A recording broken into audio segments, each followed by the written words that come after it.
Kad brokolis vienas sveikiausių produktų žino kiekvienas, tačiau kaip jį paruošti, kad jisai būtų ne tik sveikas, bet ir skanus. Išbandyk šias nuostabias salotas brokolių ir fetą.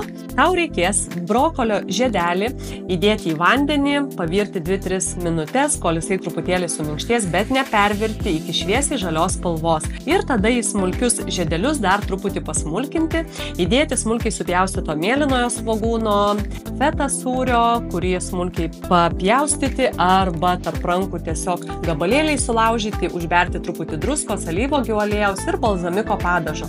Viską išmaišyti ir valgykite kaip atskirą patiekalą vakarienį arba prie mėsos žuvies patiekalų.